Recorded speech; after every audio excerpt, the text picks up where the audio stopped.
네, 청취자 여러분 안녕하십니까. 한목사의 비밀의 자입니다. 목사님 안녕하세요. 안녕하세요. 네, 보셨는지 모르겠지만 저희 팟빵 저희 녹음에도 드디어 댓글이 달렸습니다. 그렇게 말이에요. 저 봤어요. 네, 저도 어제 깜짝 놀랐는데요. 아주 질책도 해주시고. 그러게요. 힘도 주시고. 아유, 고맙습니다. 네, 저희 그때 3주 만에 돌아왔는데. 예. 네, 뭐라고 하시더라고요. 예. 죄송합니다. 그때 저희가 하필 수요일 날 다 그때 노는 날이어서. 그렇죠. 여기는 수요일 날, 우리가 이제 수요일 날 방송을 녹음을 하는데. 네, 목사님도 바쁘시고 저도 일을 해요. 그렇죠.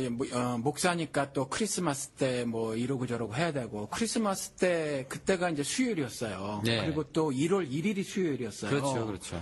그래서 이제 방송을 3주 만에 하게 됐는데. 예. 좀 양해를 해주셨으면. 예, 그로 인해서 피치 못하게 저희가 두 주를 쉬었습니다. 예. 제가 그래서 너무 관심 감사하고요. 예. 네, 또 힘내주시라고 또 격려도 해주셔가지고 너무 기분이 좋습니다. 예. 제가 또 3월에 또 한국 갈 일이 있는데 한 그러시죠, 3주가 좀 비거든요.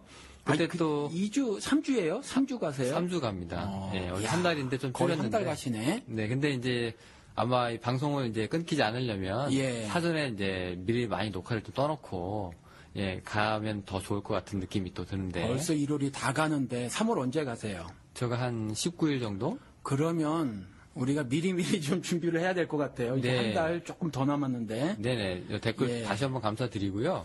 그 댓글에다가도 이런 문제 좀 우리 얘기 좀 해주세요라고 이렇게 또 달아주시면 저희가 이제 적극적으로 또 반영해서 또 그 주제로 또 얘기를 그렇죠. 하시고. 예, 그래 주시면 참 고맙겠습니다. 사실 저희가 이게 매주 비슷한 얘기를 안 하려고 노력을 하지만 예. 네, 이게 또 새로운 주제를 또 잡는다는 게 또 보통 어려운 거 아니거든요. 그렇죠. 네, 또 저희 또 미국하고 또 한국이랑 상황이 또 다를 수도 있고. 예. 아니, 그리고 사실 성경을 통해서 예수님께서 하신 말씀도 사실 한 가지 말씀이잖아요. 또 구약에 우리 성부 하나님께서 말씀하신 것도 하나인데 여러 가지 역사적인 사건들이 다양하게 드러난 것 뿐이고 사실은 그런 사건들을 통해서 하나님의 말씀하시는 건 딱 하나예요. 그런데 그러니까 우리도 사실은 기독교 방송이고 얘기하는 것이 주제가 사실은 하나밖에 되지를 않아요. 하나님께서 말씀하신 그걸 말씀하시는 거거든요. 네, 근데 그게 조금 흐려져 있어서 우리가 좀 밝히.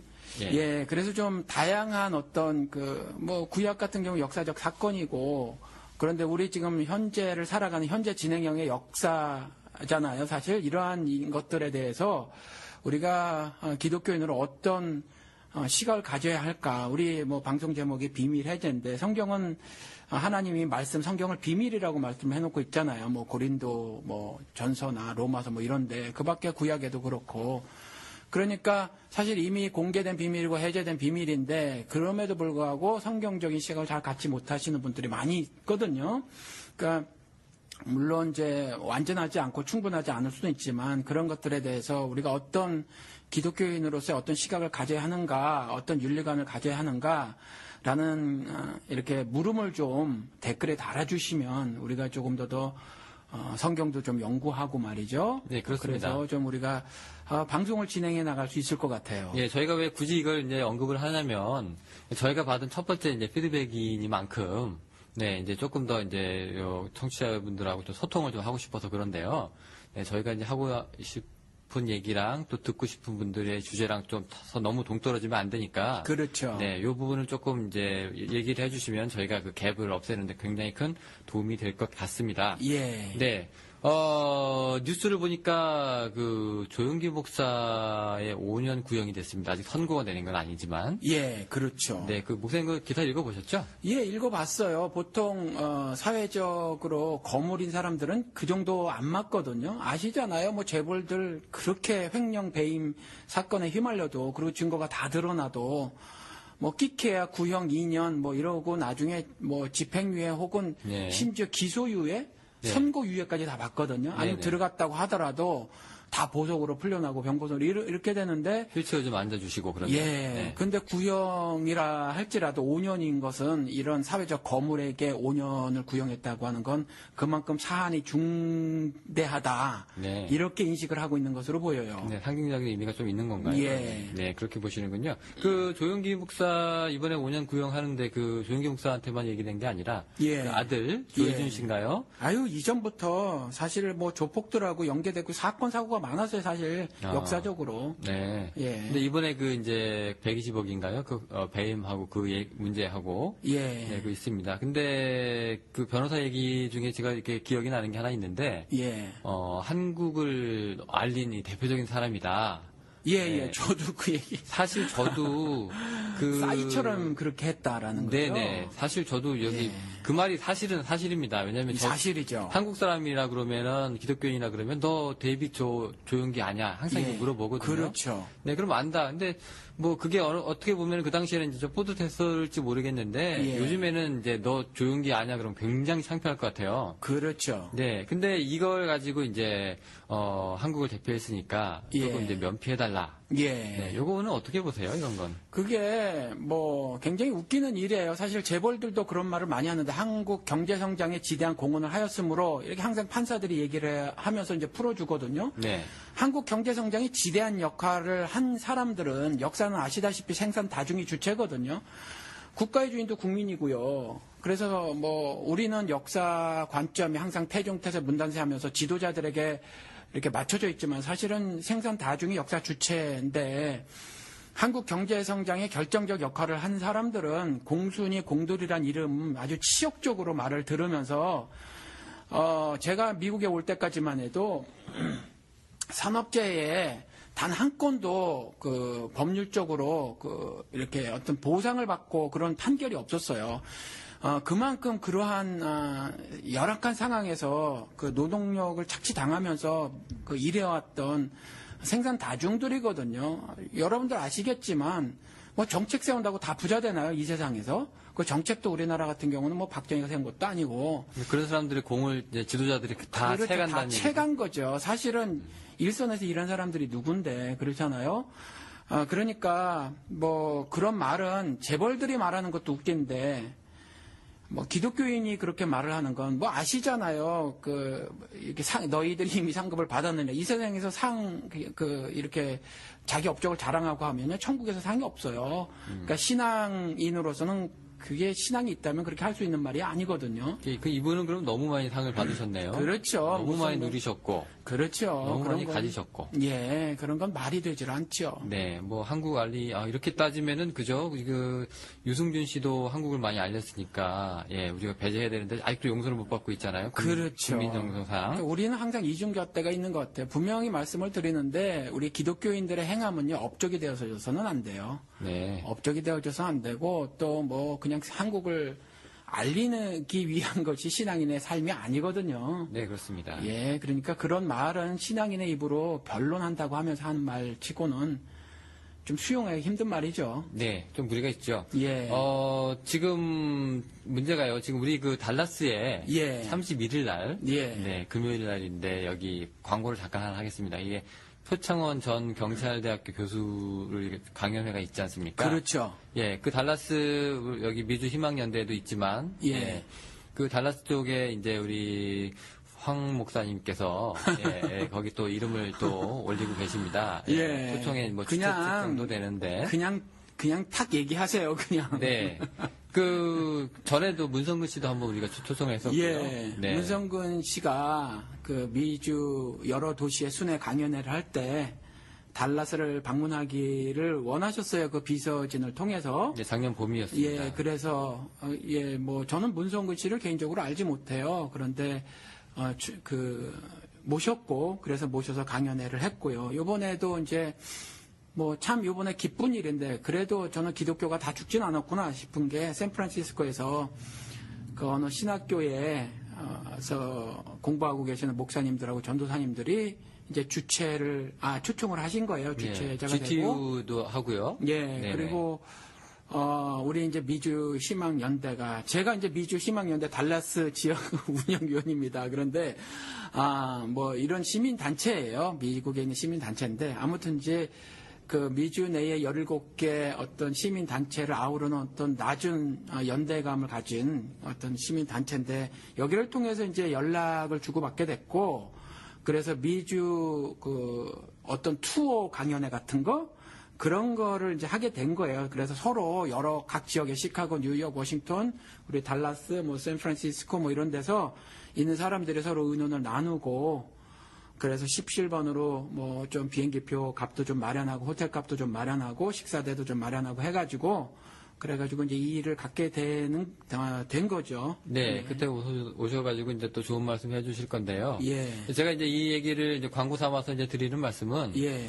뭐 달라스에 계신 분들은 이제 광고를 통해서 이제 지면으로 접하셔가지고 이제 참석하시면 되겠고요. 이겁니다. 지난번 우리 FTA 때도 이제 목사님이 피켓을 드셨고, 예. 그다음에 우리 또 얼마 전에 같이 또 국정원 선거 개입 때문에 또 피켓을 한 번 더 들었고, 예. 또 이번에 문성근 때도 그렇고 지금도 그렇고, 예, 또 이렇게 한 번 더 이제 목사가 중심에 서서 이제 이런 일들이 이제 일어난다. 근데 그 전에도 우리가 그 방송 때 얘기했지만은 교회나 열심히 해라. 예. 뭐 주로 이런 댓글들이고 이런 거잖아요. 예, 종교는 제자리를 지켜라. 네. 다시 한번 제가 물어볼 필요가 좀 있을 것 같아가지고. 예. 네. 목사가 왜 이런 일을. 네. 아니, 목사가 이런 일을 하지 않아야 되죠? 아니, 목사를 떠나서 기독교인이 왜 이런 일을 하지 않아야 되죠? 저는 오히려 거꾸로 물어보고 싶어요. 거꾸로. 예. 그러면은, 그러니까. 영훈 씨는 저랑 각항에 있어서 다른 점이 많이 있지만, 이런 점에 있어서는 원론적으로 동의를 하고 있어서, 그냥 질문이 아마 다른 사람을 대신해서 이제 하는 것으로 보여요. 그러면, 다른 사람들은 왜 하지 말아야 된다고 생각을 합니까, 도대체? 살짝 상황을 좀 바꿔봐가지고요. 예. 예를 들어서 이제 의사가 이제 피켓을 들었다. 예. 그러면 이제 저 사람이 왜 병원에 있지 왜 밖에 나와서 피켓을 드냐 이러지는 않잖아요. 그렇죠. 네, 굳이 그렇게 직업에 따라서 얘기하면 예. 저 사람은 구두방 하는 사람이 왜 여기서 피켓을 드냐 이렇게 얘기하지 않거든요. 그렇죠. 목사만. 그렇죠. 예, 목사만. 기독교인들만. 네, 혹시 스님들도 있을 수 있겠지만. 예, 근데 종교는 제자를 지켜라 이게 그 말이에요. 그러니까 우리 신앙적으로 얘기를 하면 세상 사람들이 감히 하나님께 그냥 그 자리에 있으쇼라는 말이랑 동일한 거예요, 사실. 근데 하나님은 세상의 어떤 법이나 제도, 장치 그리고 이념, 사상 등에 묶여 있을 수 있는 분이 아니에요. 그러면 하나님과 연합됐다고 하는 신자들도 동일한 거거든요. 하나님과 연합된 사람들이 신자잖아요. 그게 진짜 신자인데 그 사람들을 감히 어떤 사상이나 이념 같은 것으로 묶어둘 수는 없는 거예요. 그러니까 이런 일들 어떤 일들이든지 간에 너 이거 왜 해? 기독교인이 종교인이 이렇게 제자리나 지키고 있지라고 하는 건 자기들이 말하는 어떤 제자리라는 거 있잖아요. 거기에 묶여두려고 하는 시도인데 안타까운 건 그걸 우리 교인들이 또 상당 부분 말을 하고 있다라는 거죠. 네, 이게 그렇습니다. 참 모습이 웃긴 모습이에요. 네, 제가 이제 그런 사람들의 이제 의견을 제가 이제 대신해가지고. 예. 대변자격으로 이제 목사님한테 계속 질문을 드리고 있는 역할을 맡고 있는데요. 예. 그러면 이런 얘기 있잖아요. 아니 하나님이 예. 이집트에서 예. 바로가 왕이 되든 누가 왕이 되든 마로가 왕이 되든 무슨 상관이냐. 예. 어차피 하나님은 하나님의 일을 가시는 거고 예. 왕이 누가 될 거냐 이집트의 한 나라의 왕이 이게 상관없다. 예. 누가 부정부패는 항상 있었던 것이고. 예. 네, 그런다. 근데 이 와당에서 예를 들어서 이제 목사님께서 예. 이제 부정 선거에 대해서 얘기를 해서 이제 저 사람이 저런 식으로 대통령이 되어서는 안 됩니다라고 얘기하시는 게 그게 뭐가 다르냐? 예. 하나님은 하나님 일대로 따로 있는 거고, 세상은 세상대로 그렇게 돌아가는 거 아니냐? 예. 왜 이런데 기독교적인 의미를 두냐? 이렇게 예. 얘기합니다. 예. 답변을 좀 부탁을 드릴게요. 그러니까 조금 아까 이집트 바로 얘기를 하셨는데. 네. 그냥 바로가 무엇을 하든지 간에 하나님의 백성이라고 하는 이스라엘에게 그냥 관심 꺼라고 말씀하셨냐라는 거죠. 그렇지 않거든요. 자신의 백성들이 고통당하고 있고 그 고통의 신음소리를 듣고 하나님이 결정을 내리신 거거든요. 그러니까 세상이라고 상징되는 이집트와 또 그 세상의 임금인 바로 이게 이제 공중권세를 잡은 사탄을 의미하는 건데 그것으로부터의 해방을 사실은 구체적인 역사에서 드러내는 거예요. 그러니까 우리는 여전히 세상에 섞여져 살 수밖에 없거든요. 우리의 삶이. 그런데 거기에서 불의를 당하면 그냥 그대로 가만히 있고 우리는 콘크리트 건물 그 안에서 그저 주님을 찬양합니다 하고 눈물 콧물 흘리는 것이 결코 신앙생활이 아니다라는 거죠. 그래서 이와 같이 바로가 그렇게 말을 했어요. 너희들이 게으르구나. 나한테 와서 따지는 거 보니까 내가 하나님을 섬길래요. 라고 말하는 거. 따지는 거 보니까 게으르구나. 그러니까 가가지고 볏집도 더 니들이 이제 주소 지금까지 우리가 제공해 줬는데 아마 이 말씀 방송에서만 말씀을 드린 것 같은데 이와 같이 더욱 어떤 노동력 착취를 하는 그런 형국으로 몰아가거든요. 우리 말로 이것들이 빠져가지고 그거네요. 그렇죠. 이것들이 빠져가지고 지금은 이제 좀 더 사회가 복잡해져서 법제도 장치를 통해서 그렇게 세상에 명령을 하고 있는 거고 그때는 뭐 곧 왕의 말이 법이니까 그와 같이 이제 법인 말이 왕이 법이죠. 그러니까 그 법인 말을 통해서 그렇게 지시를 했고 하나님은 그것으로부터 분명히 한거의 모습을 가져야 함을 모세를 통해서 그렇죠? 말씀하셔서 모세가 당당히 갔잖아요. 당당히 가서 이건 옳지 않다라는 거죠. 그렇죠? 그래서 우리가 자유로워져야 한다라고 분명히 바로에게 천명을 했다라는 거죠. 그러니까 우리도 동일해요. 사실은 왜 합니까? 하나님께서 이 땅에서 정의롭게 살려고 하셨고 그 정의를 드러내라고 하셨고 정의를 나타내라고 하셨으니까 자유롭게 된다는 것이 그거거든요. 그러니까 우리는 마땅히 그래야 한다라는 거죠. 왜 칼바르트라고 하는 신학자가 한 손에는 성경, 다른 한 손에는 신문 들고 있어야 된다. 이거 동의하시는 거예요? 그럼? 그렇죠. 그래야만 하는 거죠. 네. 그래야 이제 우리 세상 돌아가는 걸 알아야 그 안에서 이제 우리가 하나님 일을 할 수 있다는 걸 뭔가를 문제점이라든가 이런 걸 찾아내야 된다는 얘기죠. 뭐 우리가 산속에 들어가서 신앙생활 하는 거 아니잖아요.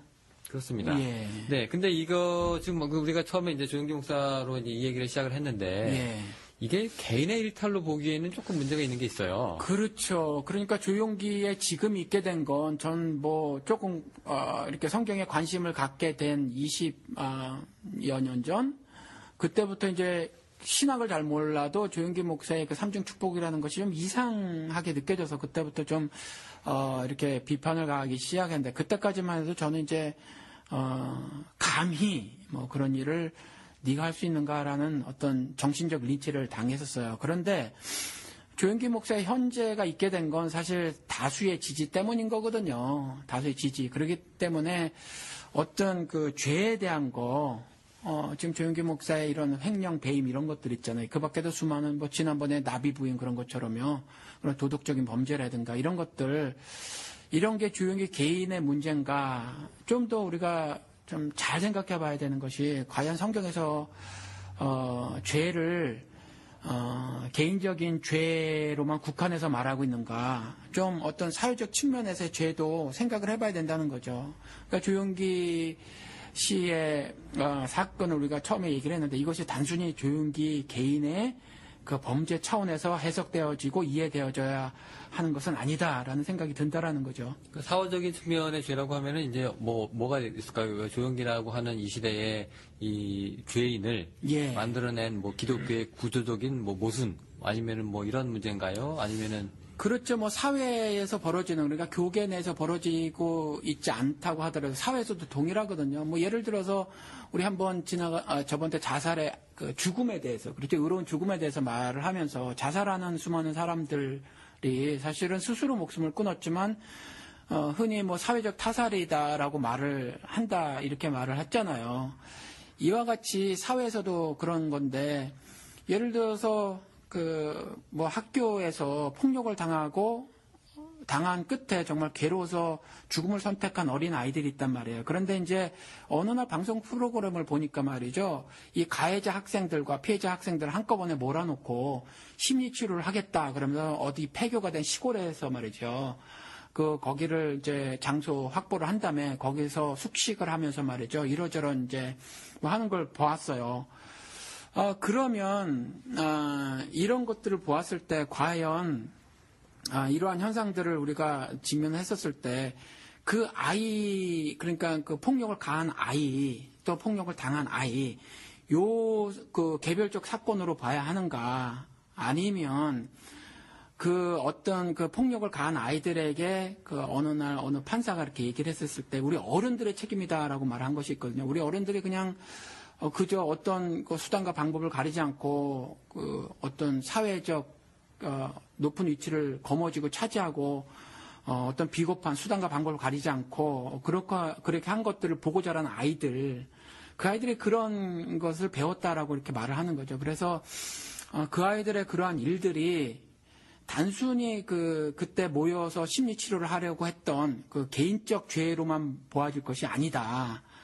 사회적 측면에서의 범죄일 수도 있다라는 거죠. 그렇게 해석이 되어질 필요도 있지 않은가라는 거죠. 그래서 동일하게 기독교에서 이 나타난 문제도 좀 그렇게 이제 본다라는 거죠. 예, 굳이 그 조용기라는 사람의 이제 개인적인 죄, 예. 그로 인해서 이제 그 사람이 이제 구형받고 나중에 선고받으면 이제 끝나는 문제는 아니라, 예. 이 구조적인 문제가 이제 계속되면 예. 제2의 조용기, 제3의 조용기가 계속 나오니까. 그렇죠. 네, 이제 그런 점을 이제 지적을 하고 계신데요. 예. 그럼 이 기독교가 예. 이 시작부터 이러지 않았단 말이에요. 특히 한국 기독교는.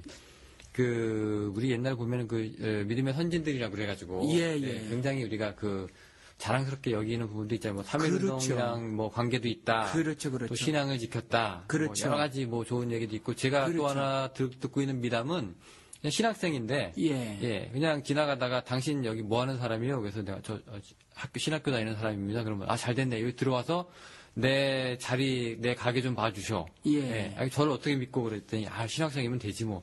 이러고, 이랬다는 얘기가 있어요. 그때 이제 일본 일제시대 때. 예. 네.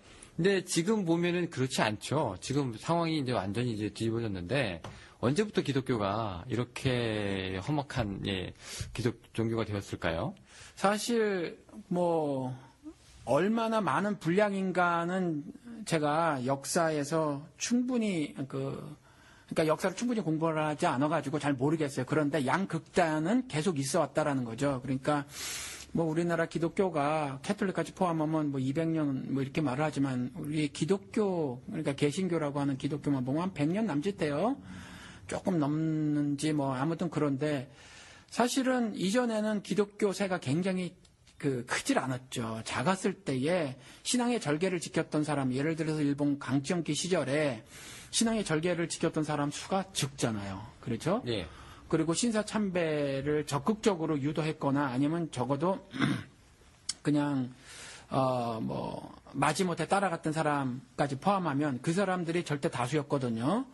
그리고 또 하나 해방 이후도 마찬가지예요. 미 군정이 이제 적의 재산이라고 해서 적산이라고 하는 거 이것들을 다 틀어지고 앉아가지고 3년 동안 우리는 일본 식민지에서 해방되고 난 다음에 미국의 지배를 받았죠. 그때도 이제 아시겠지만 우리나라 공식 언어를 영어로 한다 이런 말도 안 되는 법도 사실은 미군정이 만들었었어요. 그리고 모든 정치단체 이런 거 다 해산시켜버리고 이랬거든요. 사실 그때도 여전히 미국의 식민지 시절이었는데 이때 미군정의 정책에 따라서 다수의 신을 부역했던 목사들이 사실 미군정에 착 달라붙어서 정책에 따른 자신의 몸가짐을 결정하고 그랬거든요. 그러니까 신앙의 본질적인, 그러니까 신앙의 절개를 지켜서 어떤 것을 한 것이 아니라, 그러니까 하나님 말씀대로 자신들의 삶을 영위한 것이 아니라, 그때 상황에 맞춘 야비한 어떤 결정들을 하고 한 사람들이 다수였고요. 기회주의자들이 지금 우리가 갖고 있는 이 기독교 기반의 희초라는 얘기이신가요? 그렇죠. 그때도 물론 신앙의 절개를 지켰던 사람들이 있어요. 재건파라고. 그런데 그 사람들은 소수였다는 거죠. 그런데 이제 미 군정이 이와 같은 기회주의자들에게 적의 재산이라고 하는 적산들을 주고요. 영락교회나 이런 것들 전부 그때 받은 그런 거 갖고 건물을 짓고 한 거거든요. 이와 같은 일들이 진행되면서 박정희 시대도 동일했단 말이죠. CCC, 이런 것들, 김중건 목사도 다 박정희 찬양해주고, 100억대 건물을 받고, 정확하게 100억대인지 모르겠어요. 아무튼 그런 뉴스를 본 적이 있거든요. 100억대 건물을 받고 시작을 했단 말이에요. 그러니까 출발이, 유명하고 새를 키운 사람이긴 해도 성경적으로 봤을 때 올바른 신앙을 가졌는가 하는 사람, 의심이 되는, 올바른 신앙을 가졌는가가 의심에 대한 사람들이 이제 그러한 일들을 계속해왔고 그들이 한국 기독교의 주류를 차지하고 있었다라는 거죠.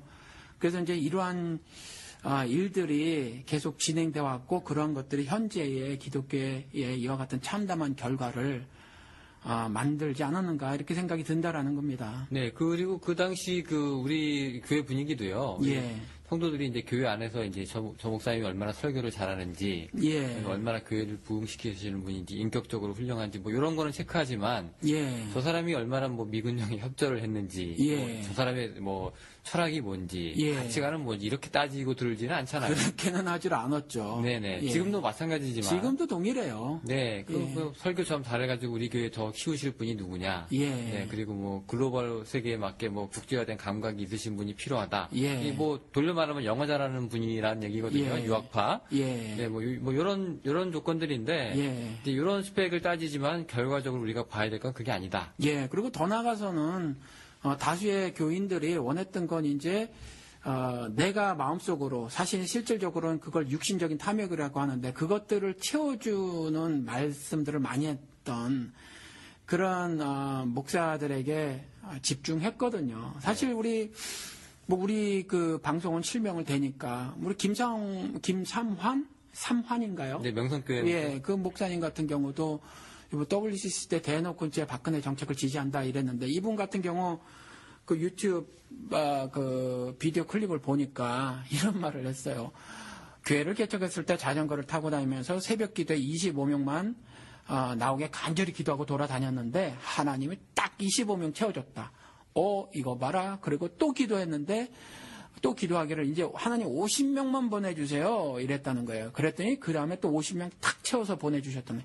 이거 믿음 아니고 이런 거 거짓말이거든요. 엉터리입니까? 엉터리죠. 말도 안 되는 이야기고 또 그렇게 해서 50명, 100명, 또 200명, 1000명, 2000명 모였다고 해서 그것이 올바른 신앙생활을 한 것이 아니에요. 그러니까 조금 전에 말씀드린 것처럼 교회가 크고 넓게 커진다는 것 자체가 올바른 하늘나라가 이 땅에서 임하는 것이 아닌 거거든요. 그런데 그런 것들에 그런 생각들에 함몰되어져서 사실은 우르르 그런 것들에 모이는 거거든요. 그래서 그러한 점들이 눈에 띈다라는 거죠. 물론 이제 그 당시 우리가 이제 그 배고픈 시절이라서 예. 네, 우리 배고픈 사람한테 이제 하나님 믿으면 배부릅니다. 예. 라고 얘기하면 이제 굉장히 이제 강하고 이제 단편적인 메시지가 이제 잘 전달될 수 있겠지만 예. 근데 그러다 보면 또 물질에 조금 더 얽매인 그 신앙생활을 하게 되잖아요. 예. 근데 이제 그런 이제 부류 중에 하나가 이제 싶은데요. 예. 이게 그 이승만하고 박정희 때 그럼 기독교가 예. 그 사람들이랑 이제 결탁을 한 건가요? 아니면 그 사람들의 그 이데올로기에 이게 길들여진 건가요? 그러니까 두 가지 다라고 보여져요. 왜냐하면 이들의 신앙이 사실은 일본 강점기 시절에 정말 신앙의 절개를 지키고 있는 사람들이 아니었다고 저는 생각이 듭니다. 왜냐하면 친일 부역을 했기 때문에 신앙을 팔아먹고 친일 부역을 했거든요. 신사참배를 하고 말이죠. 그런데 이들이 그 해방 이후에 말이죠. 미군정의 어떤 그 재산, 그 적산을 불화할 때 그것이 탐났고 사실은 그때 한국에 인재가 없다고 그랬거든요. 사실은 그랬겠죠. 그러니까 아무래도 인재들은 일본 강점기 시절에 시체말로 난 사람들이라는 거죠. 사회 각층에. 그중에 이제 기독교계 목사들도 마찬가지일 거고 이들에게 실권들이 기독교계에서 많이 주어졌거든요. 근데 이제 이승만이 미국의 그 사주를 받아서 이제 정권을 틀어진단 말이죠. 정권을 틀어지는데 그때 이승만이 기독교인이라는 거죠. 신앙이 있는가는 차치하고 기독교인이에요. 그때 보고에 의하면 역사책을 보면 한국 기독교인이 한 5% 정도 된다 그렇게 말을 해요. 근데 뭐 그때 뭐 호적도 늦게 정리하고 그런 사람들이 뭐 태반이어서 사실은 5%가 되는지는 모르겠어요. 근데 제 생각엔 안 될 거로 보이는데 그때 정부 강요들은 27%가 기독교인이었다는 거죠. 강력하게 기독교 색채를 드러냈었어요. 그랬을 때 그 정권에 사실은 야합을 한 거죠. 그 정권이 그러니까 이승만 정권이 자신의 어떤 통치 이념, 통치 철학을 남한에 심고 그대로 이끌어 가려고 했었을 때 교회가 기회주의적 태도를 보였던 거죠. 그래서 우리가 뭐 정치와 종교는 분리되어 진다고 했었을 때 사실은 문제는 우리 신앙생활은 이전에 말씀을 드렸지만 정치, 경제, 사회, 체육, 뭐 문화, 예술 모든 분야에 적극적인 삶을 살아야 하는데 정치와 종교의 분리라고 하는 건 이것이 정경유착처럼요. 정교 유착이 돼서 더러운 권력을 향유하려고 하고 사유하려고 하는 이런 것들에 대한 거거든요. 그래서 국가와 종교가 분리되어져야 한다고 하는 그 칼빈 이야기도 그런 의미라는 거예요. 근데 그때에 그와 같은 정교 유착이 있었어요. 그러니까 그 어떤 기회주의적 몸가짐을 가졌고 그들이 한국 기독교의 대세를 이루고 있었다라는 거죠. 그것이 이제 박정희로 연결이 되고 현재에 이른 것이라고 보여집니다. 사실은 정확한 의미로 이제 정교 분리가 되려면 예. 네, 그 사람들한테 이제 박해도 받지 말아야 되겠지만 예. 정부한테 예. 그렇다고 정부가 주는 떡고물을 낼름 집어먹어도 안 되는 건데 예. 그런 부분에서 이게 좀 양심적이지 못했다는 얘기시죠. 그렇죠. 네, 그러면은 이제 이승만 때도 그렇고 이제 박정희 때도 그렇고 근데 우리가 성과 속을 분리하는 이제 그 움직임이 좀 있는데, 예. 네, 그게 이제 세속과 그다음에 이제 뭐 성결함, 그다음에 뭐 거룩함, 예. 네, 이거를 이제 구분하는 이제 사례들이 좀 많이 있지 않습니까? 예. 네, 그런 의미에서 이제 정교 분리를 이제 주장하시는 분들도 계시거든요. 예. 네, 그러면은 이제 혹시 그 성경에서 이제 이게 지금 목사님 얘기로는 이게 정확하게 구분할 수 없다. 오히려 이 소개 현장이야말로 성이 드러날 수 있는 가장 큰 무대다 이렇게 말씀하시고 계신 것 같은데 뭐 가장 큰 무대다가 아니라 우리가 나중에 에덴 동산이라는 낙원이 상징하고 있는 천국에 나중에 썩지 않을 그다음에 영광스러운 뭐 이 모습으로 다시 부활돼서 그 나라에 들어가서 살기 이전까지는 여전히 우리의 실제 삶은요 세상에 섞여져 사는 거거든요. 그러니까 여기가 우리 신자들의 삶의 터전이고 신앙생활의 터전이에요. 여기서 어떻게 뚝 떨어져서 삽니까? 아까 말씀드린 것처럼 뭐 그러려면 산에 들어가서 살든가 그래야 되는 거죠. 그러니까 이 안에서 우리가 신자답게 사는 거거든요. 그러니까 거룩한 것과 세속적인 것을 이와 같이 물리적으로 눈에 보이는 거로 금을 긋는 거는 사실 불가능한 건데 그렇게 말을 하는 건 좀 말이 되질 않죠. 혹시 성경에 예. 성서 보면은 이제 종교하고 세속을 사람들이 이제 구분하는 사람들이 있는데 예. 이게 꼭 결코 떨어져 있는 건 아니다. 그렇죠. 그런 예가 있을까요, 성서에? 아니 실질적으로 뭐 조금 전에 예를 들은 것처럼 애굽에서의 그 삶도 마찬가지고요. 예를 들면 뭐 모세 같은 경우 뭐 아시지만 모세를 지도자로 키우실 거거든요. 하나님께서. 그럴 때 어디서 키우시냐 하면 애굽이라는 세상에서 키우신단 말이에요. 뭐 많은 사람들이 뭐 여러 목사님들이 모세가 리더십이 40년 광야 생활에서 뭐 이렇게 함양되었다, 배양되었다 이렇게 말을 하는데 광야에서 그냥 양만 쳤어요. 그런 것들을 리더십을 배양할 어떤 기회가 주어지질 않았었죠. 모세는요, 바로의 딸, 그 공주와 함께 공주 아들로 자라면서 그 궁전에서 리더십이 어렸을 때부터 체득이 된 거예요.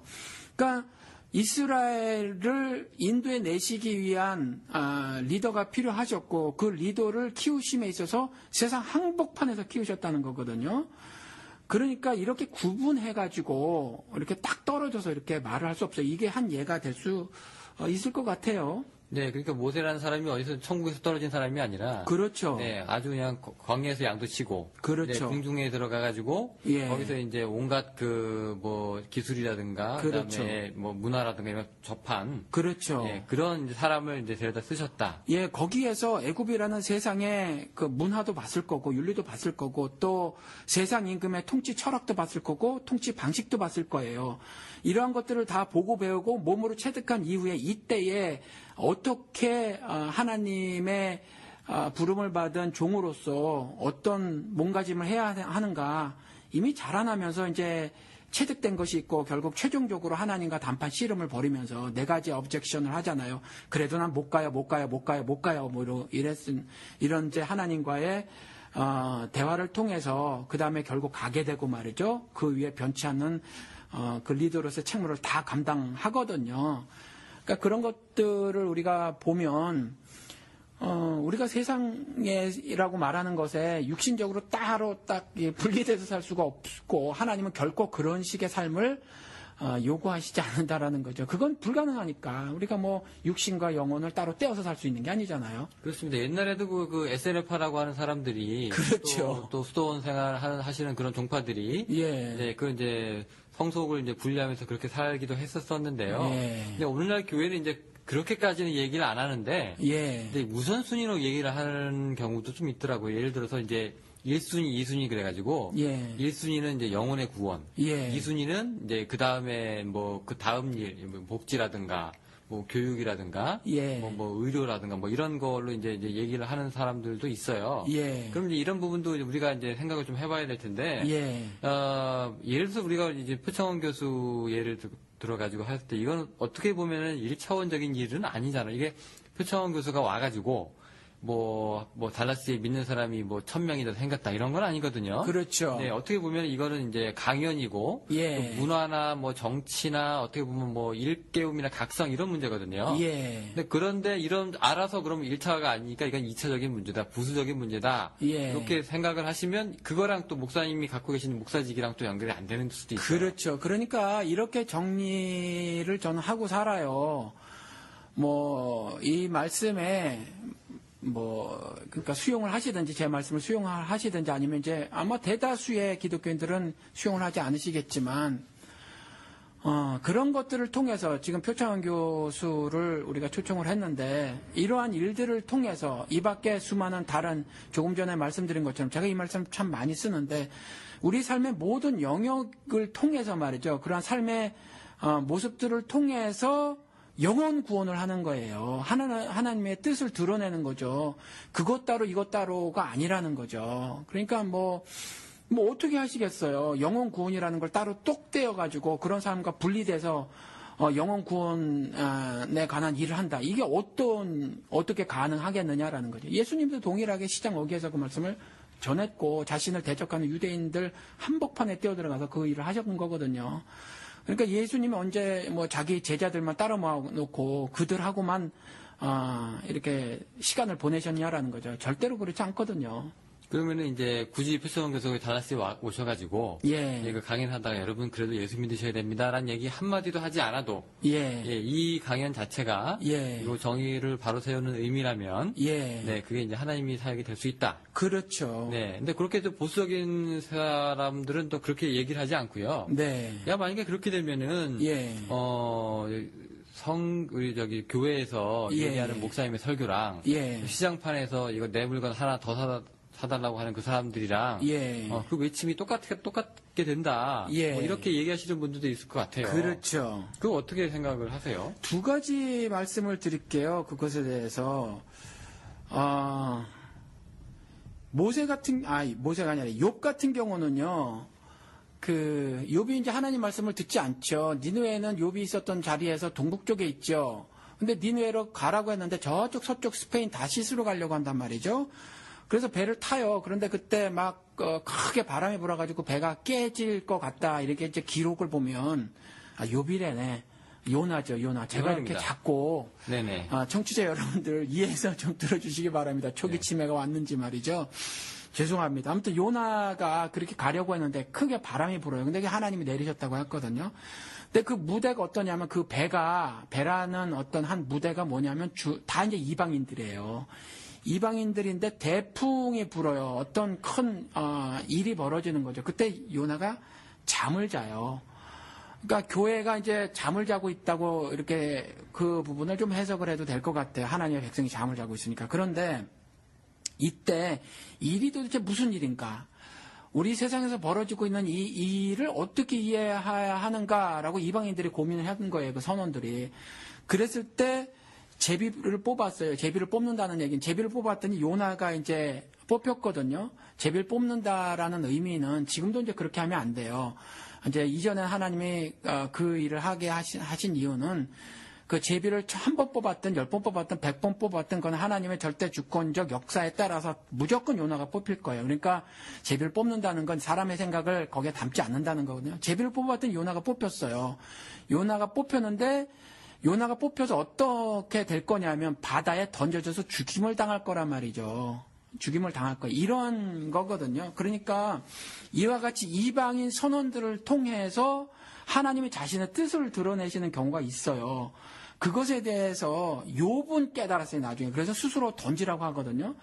그러니까 표창원 교수가 설사 뭐 기독교적 복음의 메시지를 전하지 않는다고 하더라도 우리는 기독교인의 입장으로 그러니까 요나와 같이 그 부분들에 대해서 얼마든지 성경적 이해를 구할 수가 있고요. 그것에 따라서 우리의 말이나 행동을 결정할 수 있고 그것을 통해서 하늘의 뜻, 하나님의 뜻을 세상에 전할 수 있다라는 거죠. 그렇기 때문에 이와 같이 표창원 교수를 통해서 복음이 전해지느냐라고 구체적으로 물어봤을 때는 좁은 의미로는 아니지만 넓은 의미로는 또 이것이 신자인 저와 같이 함께하는 일이 되어져서 충분히 그럴 수 있다라는 거죠. 그러면 이제 굳이 성서에 나오는 그 예수님의 메시지를 언급하지 않아도 예. 네, 이 사람들이 이 일을 바로잡고자 한다면 그게 하나님의 일이 될 수도 있는 거다. 그렇죠. 그렇죠. 제가 조금 전에 두 가지 말씀을 드린다고 했는데 한 가지 말씀을 더 드릴게요. 그렇지. 더 그것을 확실하게 하기 위해서. 모세 같은 경우는 재판을 했는데 재판이 지금 뭐 범죄 저지른 사람들, 그 사람들을 뭐 재판하고 이런 식이 아니라 이때 모세가 한 재판은 내가 어떻게 하면 하나님 뜻대로 살 수 있습니까? 어느 것이 하나님 뜻입니까를 물어보러 왔을 때 이제 판단을 해주는 거였거든요. 그래서 율법과 규례를 가르쳐주는 일들이었었어요. 그런데 너무 사람들이 많으니까 혼자 그 일을 감당하니까 일이 너무 많은 겁니다. 그때에 모세 장인이 그 광경을 보고 모세에게 와서 충고를 하죠. 근데 아시지만 모세의 장인이 누구죠? 이방인이에요. 이방인 제사장이거든요. 그런데 와서 충고를 해요. 모세에게 사위야. 내가 보니까 네가 너무 일이 많어. 너 혼자 그렇게 감당하다가 네가 실수하고 잘못할 수 있다. 이렇게 말을 해요.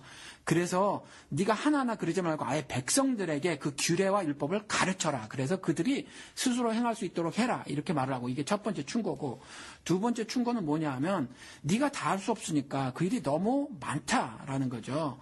많으니까 천부장, 백부장, 십부장을 세워서 그들이 그런 일을 할 수 있도록 해라라고 말을 하거든요. 이와 같이 충고를 하는데 절대로 그 모세의 장인이 하나님을 섬겼던 사람이 아니라 이방 종교의 제사장이었단 말이죠. 그런데 모세가 그 장인 어른의 말을 듣고 시행에 옮긴단 말이에요. 왜냐하니까 그 사람을 통한 하늘의 메시지를 들은 거예요. 하나님의 메시지를. 그래서 그가 시행했다는 거죠. 그러면 우리가 그 표창원 교수의 입을 통해서 우리가 하늘 메시지도 들을 수 있어요. 하나님이 아시지만 이스라엘을 통해서만 일을 하시는 것이 아니거든요. 바벨론을 통해서 이스라엘에게 징계를 하시는 것을 통해서도 일을 하신단 말이죠. 그러니까 얼마든지 사회에서 벌어지는 사물이나 현상들 있잖아요. 사회의 사물이나 현상을 통해서 하나님께서 메시지를 전하면 우린 그걸 캐치를 해야 해요. 그래서 사도행전에도 그런 말이 있습니다. 각기 모든 민족들이 제갈길을 가고 있지만 하나님이 그 제각기를 그러니까 죄를 짓는 거거든요. 제각기 일을 가고 있었을 때도 하나님이 자신의 일을 멈춘 것이 아니다 이렇게 말씀하시거든요.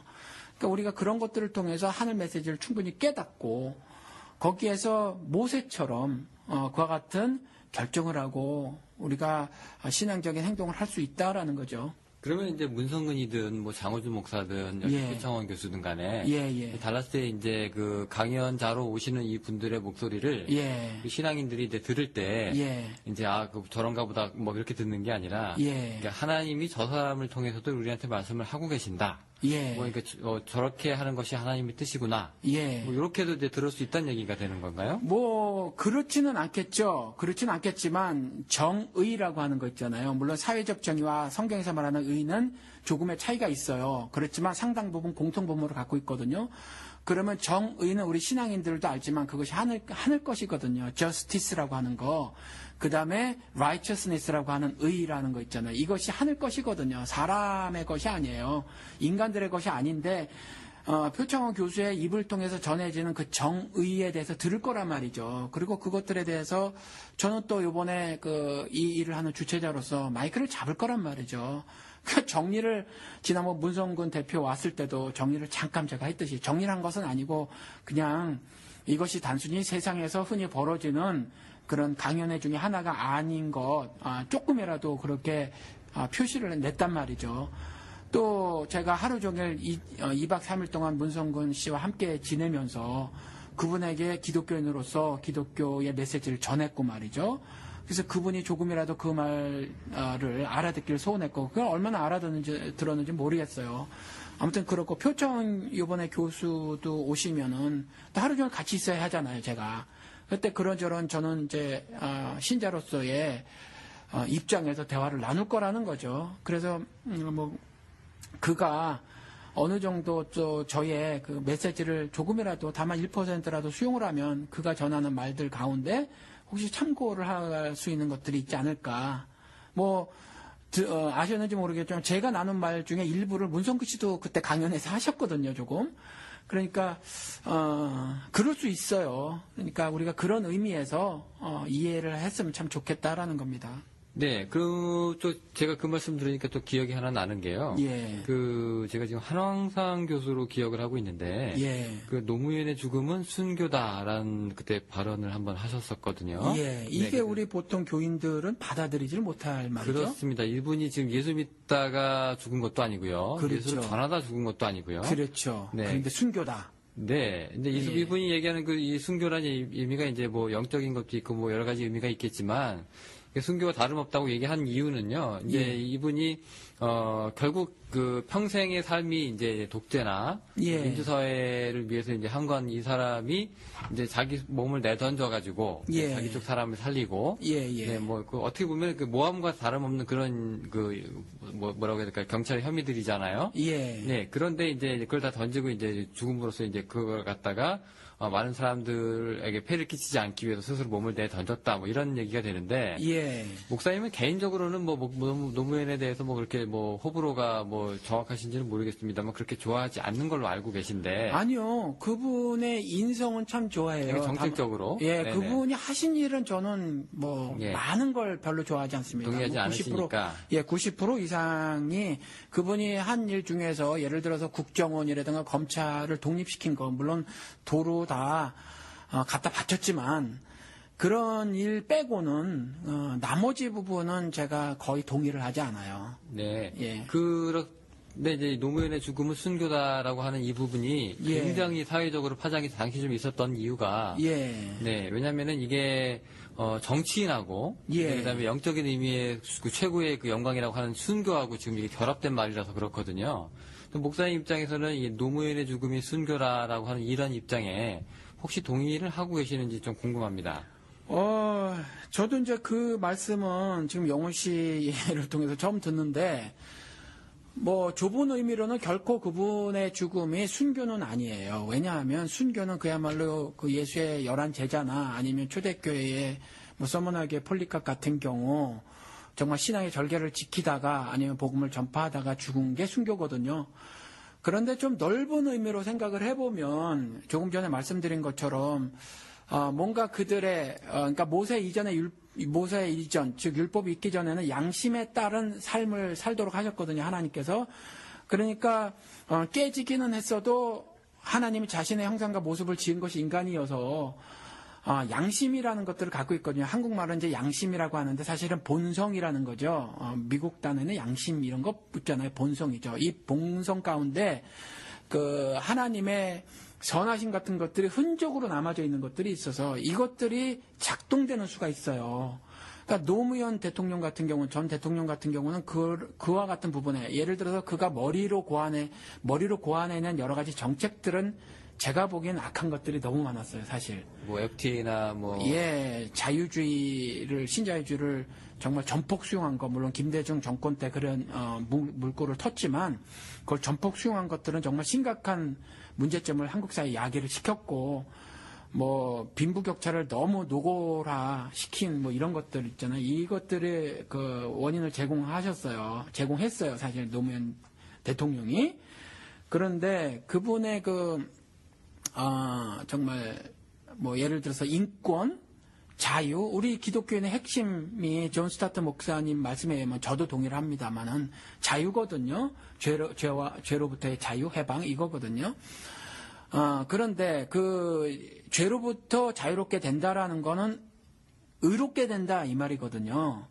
의롭게 된다는데, 그래서 그와 같이 자유를 부르짖고 이 기독교적 메시지를 몰랐다고 하더라도 자유를 부르짖고 인권을 부르짖고, 인권은 왜 중요하냐면 하나님의 모습과 형상을 닮았기 때문에 사람이 꽃보다 아름답고 세상에서 무엇보다도 소중한 거예요. 그런 인권을 부르짖고 한 부분에 있어서는 절대적으로 그분이 정말 하나님의 그 구속세역에 100% 배제된 분인가? 저는 그렇지 않다고 봐요. 그러니까 넓은 의미로서의 만약에 그런 것을 만약에 한항상 총리가 그러셨다고요? 맞나요? 지금 말씀하신 네, 게? 교수님이.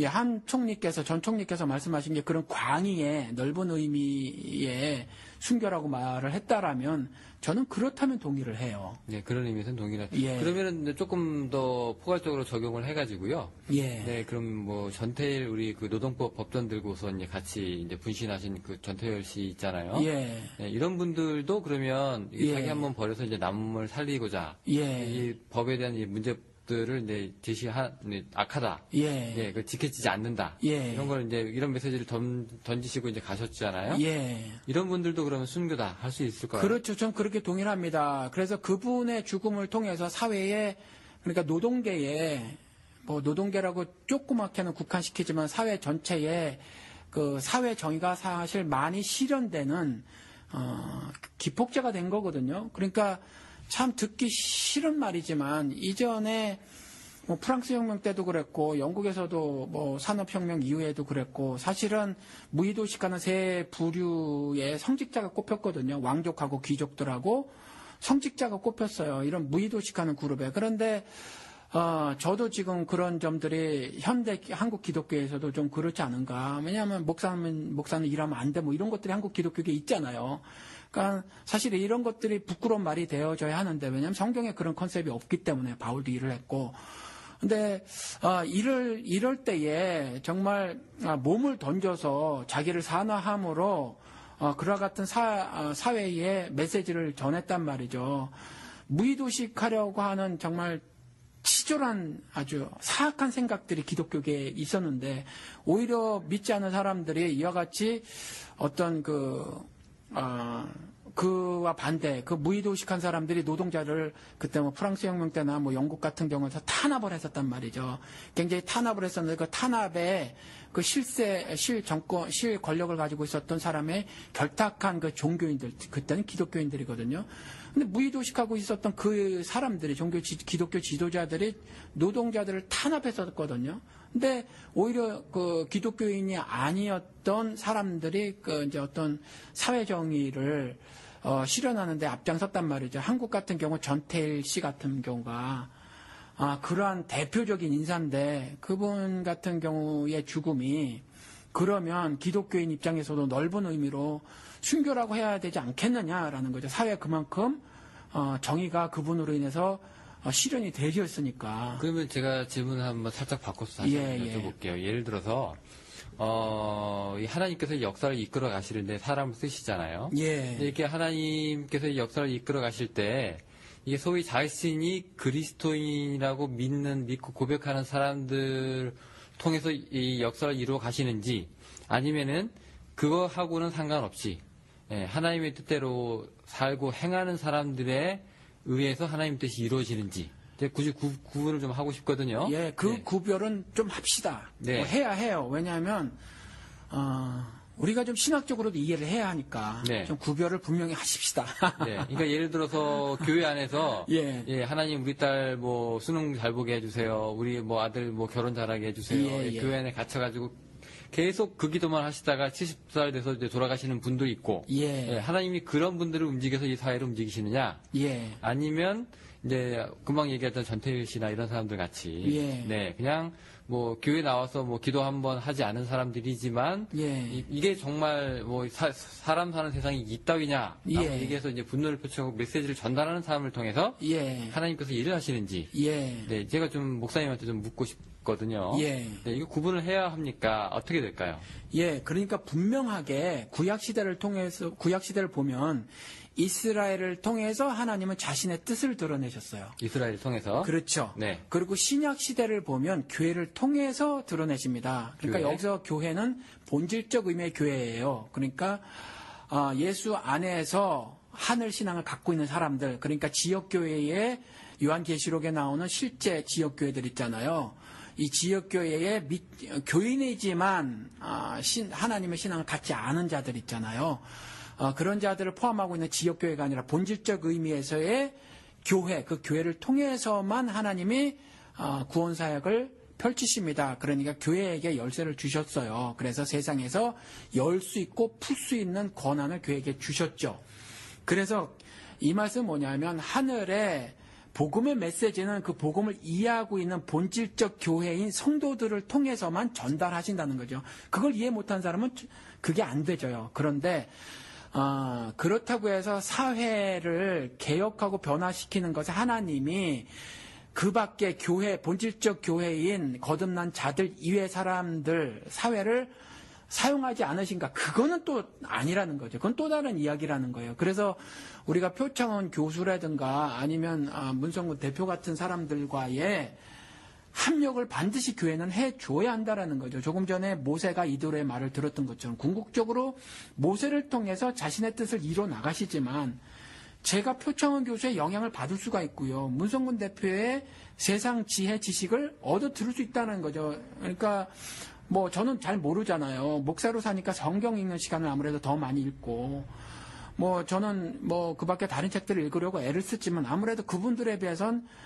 아무래도 이해가 부족할 수밖에 없어요. 이해가 부족하면 목사님, 제가 받는 가장 큰 질문이 그건데 세상에 돌아가는 이런 현상들에 대해서 성경적 시각을 좀 말해줘야 되지 않습니까?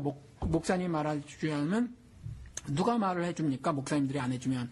이라고 했었을 때 복잡한 경제 문제 같은 경우는 제가 이해가 없어서 그것에 대한 성경적인 시각을 제시해 드릴 수가 없다는 거죠.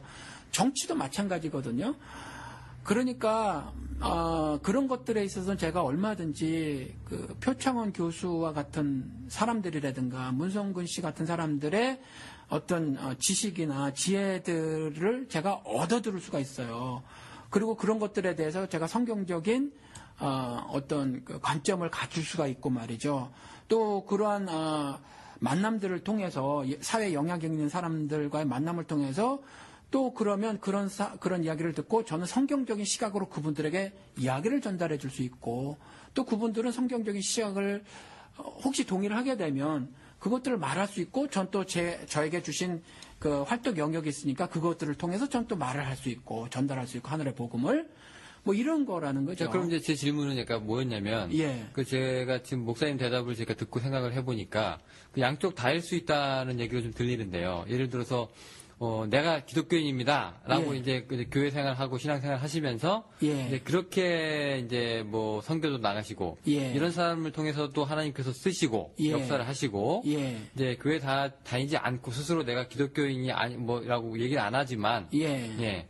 뭐 전태일 씨라든가 뭐 이런 사람들이 하는 그런 행동 속에서도 하나님께서 역사를 하시는 거다. 그렇죠. 이렇게 보시자고요. 이렇게 성경에서는 신자의 의무 중에 구제가 들어가거든요. 그런데 남을 돕는 거 있잖아요. 구제 자체로는 하늘 복음이 직접적으로 전달되지 않아요. 왜냐하면 불교 신자도 구제라는 걸 할 수 있고 무신론자들도 할 수 있다는 거죠. 그런데 아프리카에 만약에 우물 파주기를 한다고 쳐요. 우물 파주기를 할 수 있는데 우물 파주기를 통해서 그건 그냥 일이거든요. 그런 일. 뭐 그거는 그 기독교인이 아닌 사람도 할 수 있는 일인데 그것을 통해서 우리가 복음을 전할 수가 있다는 거죠. 그러니까 복음이라는 거를 단순히 그냥 입으로 말로 티칭이라는 거 이렇게 가르치는 것을 통해서만 하는 것이냐는 아니라는 거예요. 그러니까 세상에서 벌어지고 있는 수많은 우리 사람들이 살아가는 그런 삶의 어떤 모습들 있잖아요. 그런 모습들을 우리가 살아가면서 그 삶 속에서 우리가 복음을 전하는 거라서 좁은 의미로 복음의 본질을 전하는 건 그 복음의 본질을 이해하고 있는 교인을 통해서지만 방식은 그와 같이 세상에 보통 사람들이 살고 있는 거 그리고 우리 신자들도 마찬가지로 그 삶을 여전히 동일하게밖에 살 수 없는 거거든요. 그러니까 그러한 직접적인 살림살이를 통해서 그렇게 해서 그 복음의 메시지를 전하는 거다라는 거죠. 근데 제가 지금 이해하고 있는 거로는 예. 복음이 이제 뭐 우물 파주기라든가 예. 뭐 우리 두 벌 가진 자 한 벌 주기라든가 예. 뭐 이런 뭐 의료 나눔이라든가 여러 가지 그 다양한 모습으로 구제나 이제 사회복지가 이루어지고 있는데 예. 이제 복음이 그것과 동일시가 되는 게 아니라 그 위 상위 카테고리이기 때문에 그것들을 다 포함하고 있는 요소로서 이제 하나님의 하늘 복음을 이렇게 메시지가 들어있는 게 복음이지. 그거 그러니까 전략과 전술 정도의 차이가 될까요? 전략과 전술이 뭐가 다른 말인가요? 좀 같다고 보고, 그것보다도, 전략과 전술보다도, 한쪽 측면으로는 전술이 될 수 있어요, 도구가. 복음을 전하기엔 도구가 될 수 있지만, 그거 이전에 성경에서 뭐라고 말해놓고 있냐면, 아마 이 말씀 한번 드렸던 것 같아요. 구원을 받았는지 확신하지 못했던 사람들이 양으로 구별된 경우가 있었단 말이에요. 그게 뭐냐 하면 예수를 직접 섬기지 않았어요. 정말 예수님 죄송합니다 했던 마태복음 25장에 나왔던 사람들이거든요. 이분들이 한 것이 뭐였냐 하면 이웃들이 헐벗었을 때, 또 이웃들이 굶주렸을 때, 이웃이 옥에 갇혔을 때, 이웃이 병들었을 때 그들을 섬겼던 사람들이에요. 근데 그 이웃들을 섬긴 것을 예수님이 나를 섬겼다고 했거든요. 그러니까 그와 같은데 또 한쪽에서는 예수님을 직접적으로 그렇게 섬겼다고 한 사람들은 염소로 따로 왼쪽으로 구별이 돼 있다는 거죠. 그리고 로마서 말씀대로 그와 같이 이웃 사랑이 율법의 완성이라고 그랬단 말이죠. 그러니까 한쪽으로는 그것이 복음을 전하는 전략, 전술, 도구가 되질 수 있지만 또 다른 한쪽 면으로는 사실 그것이 신자들의 삶 자체라는 거죠. 그래서 그것들을 통해서 예수를 살고 율법의 완성을 이뤄내가는 거고 이 땅에 오셔서 예수님께서 이루신 하늘 사랑 그 뜻을 실천해 나가면서 사는 구체적인 모습이라는 거죠. 네, 단순히 도구 정도만은 아니라는 거예요. 네, 우리가 지금 표창원 교수 얘기하면서요. 예. 그러니까 종교와 세속과의 구분 문제라든가, 예. 그다음에 이제 그다음에 노무현 죽음 얘기하고 순교 얘기하다가 지금 여기까지 왔는데, 예. 예, 지금 왜냐하면 이게 굉장히 중요한 문제가 되는 게요. 이제 목사님하고 저하고도 지금 이런 문제로 사실 사생활적으로 많이 얘기를 많이 나눴는데. 그렇죠. 의견이 많이 갈렸죠, 우리 둘이. 네, 갈리기도 했었고요. 근데 예. 이제 그 성도들이 좀 혼란스러워. 왜냐면 이런 게 순교다라고 이제 노무현이라든가 전태일도 순교다하고 쳐주자라고 예. 얘기를 하게 되면. 예. 굉장히 저는 이제 그렇게 해도 괜찮은 입장이긴 하지만. 저도 별 상관없어요. 네, 근데 굉장히 혼란스러우신 분들도 있어요. 아니, 예. 저 사람은 교회도 안 나오고요. 예. 찬송도 안 부르고요. 예. 기도문도 안 하고요. 헌금도 안 하고요. 예. 그다음에 자기 스스로 기독교인이라고 얘기도 안 하고요. 예. 주인이라고 예. 주인이심도 고백을 안 했는데. 그렇죠. 그럼 저는 뭐가 되는 거예요? 그런데 이제 이런 신앙적인 혹은 신학적인 혼란스러움은요. 예수님의 가르침도 동일했거든요. 제가 전해드리는 말씀은 부족하고 모자라고 오류투성일 테지만 예수님의 가르침은 완벽했는데 예수님의 가르침을 듣고서도요. 당시 하나님을 신앙한다고 하는 유대인들은 대혼란에 빠졌었거든요. 저는 설명이라도 하지만 예수님은 설명도 안 하신 경우도 많거든요. 그냥 전하시고 끝나셨단 말이죠. 비유로만 하고 또 끝났을 수도 있고. 그렇죠. 예를 들어서 구약 시대에 이혼 증서를 써주면 이혼이 가능하다고 했는데 뜬금없이 이혼 안 돼 이래 버리시거든요. 근데 이혼 안 돼 그러는 건 저 같은 경우는 이제 이 방송에도 지나가다 말씀을 드렸지만 에베소서 말씀 때문이라는 거죠. 창세기에 남편은 아내를 떠나 부모를 떠나 아내와 연합하라는 것이 에베소서에는 교회와 그리스도에 관한 비밀의 얘기다 이렇게 말씀을 해놓고 있으니까 저는 이제 그 말씀을 이미 듣고 배워서 이렇게 설명까지라도 하고 하지만 예수님은 뜬금없이 그냥 너희들이 악한 연유로 모세가 그렇게 말하는 거지 원래는 안 돼 이혼 불가 이렇게 말씀하시거든요. 그러니까 대혼란에 빠진 수가 있었다는 거죠. 그러니까 저는 저도 제 신앙의 지난 세월을 돌이켜보면 그런데 하나님 말씀이요 그렇게 사실은 쉽게 깨달아지는 게 아니라고 생각이 듭니다. 그래서 쉽게 예수천당 불신지옥 이거 갖고는 구원이 안 되고요. 그래서 이게 보통 삼천적 얘기가 아니라서 이게 그렇게 쉽게 그렇게 간단하게 깨달아지는 게 아니라 하나하나 좀 깨달아지는 신앙의 여정이 필요하다고 생각이 듭니다. 네, 그러면 이제 전체적으로 지금 우리가 이제 얘기하고 있는 것이 이제 기독교가 조금 이제 왜곡된 부분들이 굉장히 많고, 네, 그것도 오히려 또 오용되거나 또 잘못 남용되는 그런 성서의 메시지도 너무 있고, 네, 이렇게 세상이 이제 빛과 소금의 역할을 이제 하지 못하고 있는데요. 이제 깨어있는 그리스도인이 되라, 이렇게 이제 많은 분들도 이렇게 얘기를 하잖아요. 자, 그럼 우리가 이 상황에서 자, 어떻게 하면 정리하는 입장으로 이제 말씀을 좀 하셔야 될 것 같은데 어떻게 하면 우리가 빛과 소금의 역할을 이렇게 표창원 교수를 계속 불러가지고 강연을 계속 해야 됩니까? 아니면 어떤 방법들이 있을까요? 그거는 하나님께서 자신의 기쁘신 뜻에 따라서 각각 우리 하나님의 백성들에게 마음의 소원을 주신다고 했거든요. 그러니까 내 소원을 이루는 게 신앙생활도 아니고 이제 하나님의 기쁘신 뜻을 이루어 드리는 것이 신앙생활인데 초점이 내가 돼서는 안 되죠. 하나님이 되셔야 하는데 지금 이제 그러니까 각각에게 하나님이 주신 사명이 있을 거예요. 예수 믿으면 믿음과 동시에 사명이 주어지는 거거든요. 그러니까 이제 그러한 일들이 발생되어질 텐데 저 같은 경우는 큰 틀에서만 말씀을 드리려고 해요. 지금 그야말로 죄가 창궐하고요. 성경에서는 죄가 관영하다 이렇게 표현을 하고 있는데 지금 뭐 굉장히 불의한 사회예요. 한국 사회가. 또 그 불의에 대해서 기독교가 그냥 앞장서 있거든요. 어느 기사를 보니까 이제 한국 기독교계는 사사시대에 접어들었다라는 말도 하거든요. 굉장히 어두웠던 시절이거든요, 사실. 그런데 이거 한마디만 좀 말씀을 드릴게요. 저는 이 측면에서, 원론적인 측면에서만 어쩌면 뭐 구체적인 이야기도 될 수 있겠지만 말씀을 드려보면 우리 실체적인 삶에서 하나님이 이렇게 사시길 원하시는 거예요. 잠언 22장에 가보면은 약한 자를 약하다고 탈취하지 말며 고통받는 자, 고난받는 자를 억압하지 말라. 이 말씀을 하신단 말이죠. 그러니까 하나님께서 하늘 정의, 이것이, 그러니까 죄로부터 자유롭게 되는 건데 말이죠.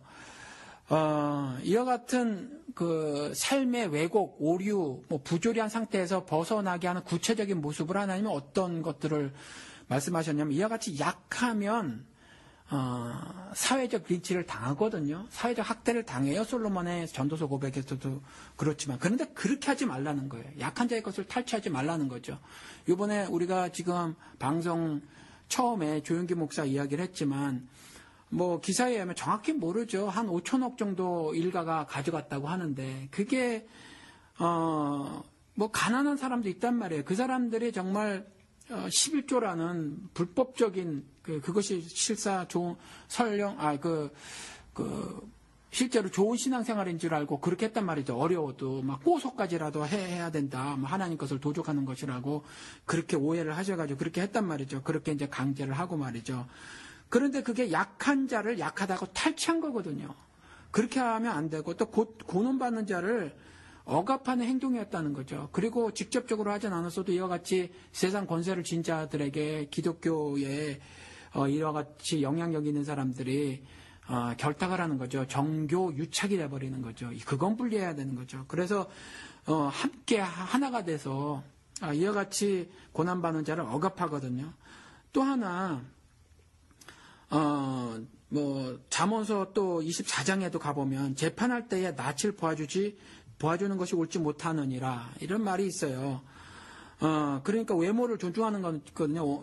그 신분에 따라서 옷이 달라졌으니까. 그런데 이런 것들 보면 우리가 권력 쥔 사람들이 금세금세 나와버리잖아요. 우리 조영기 목사 같은 경우 그렇게 해서 보통 사람들 같았으면 큰일 난 거예요. 뭐 예를 들어서 뭐 한 200~300만 원만 횡령을 했어도 막 크게 실형을 당할 거예요, 약자들이. 그런데 낯을 보아주는 거거든요. 이런 것들. 그런데 또 하나 무릇 악인대로 옳다 하는 자는 백성에게 저주를 받을 것이고 국민에게 미움을 받을 것이다. 지금 기독교가 이거거든요.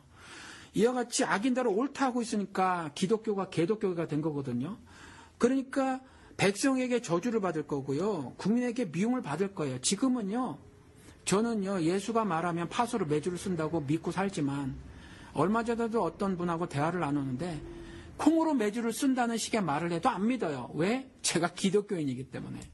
지금 이런 상태로 된 거는 성경에 이미 하나님 말씀을 해놓고 계신데 이유가 뭐냐 하면 연결된 말씀이에요. 이게 다 약한 자를 약하다고 탈취했기 때문이고 고난받는 자를 억압했기 때문이고 재판할 때 낯을 보아주는 악한 옳지 못한 일을 했기 때문에 이어져서 24절에 악인대로 옳다 했기 때문에 백성에게 저주를 받게 된 것이고 국민에게 미움을 받은 것이거든요. 그러니까 이와 같을 때에 우리가 신자들끼리 우리 기독교인들끼리 정말 뭉쳐서 말이죠. 정말 사회에 빛이 되고 소금이 되어져야 하는데 지금 그렇지 못하니까 우리 기독교의 복음의 핵심을 이해하고 또 그걸 수용한 사람들이 힘을 합해서 사회의 불의에 저항하고 말이죠. 빛과 소금의 역할을 감당하는 그런 사명을 다 감당하고 살아야 하는데 그 사역을 함에 있어서 그 사명을 감당함에 있어서 조금 더 확산을 해서 말이죠. 조금 더 또 이렇게 예를 들어서 말씀을 드린 것처럼 말이죠. 모세의 경우도 말씀을 드렸고 또 요나의 경우도 말씀을 드린 것처럼 말이죠. 이와 같이 사회에 영향력 있는 사람들과 얼마든지 함께 이를 도모함으로 하나님의 하늘의 그 의를 성취함에 있어서는 절대적으로 사랑의 방식으로 하시는 분, 그 사랑이 예수 그리스도의 십자가 대속 죽음으로 나타났잖아요. 우리는 이와 같이 폭력을 쓰지 말고 말이죠. 절대적으로 그와 같은 방식으로 하늘의라는 것을 전달하는 삶을 살아야 하는 것이 옳다고 생각이 듭니다. 네, 목사님께서 잘 정리를 해주신 것 같고요. 예. 저희가 원래 방송 시간을 보통 한 40분, 45분 정도로 이제 잡고 있는데, 최근에는 이제 요즘에 시국인 만큼 저희가 이제 얘기하다 보면 1시간씩 막 넘어가는 경우도 굉장히 많이 있거든요. 예. 네, 그거 참고 또 인내하시고 끝까지 들어주시는 분들한테 너무 감사를 드립니다. 예. 네, 저희는 그러면 다음 주에 또 다른 에피소드로 또 청취자 여러분들을 만나 뵙도록 하겠습니다. 목사님 감사합니다. 감사합니다.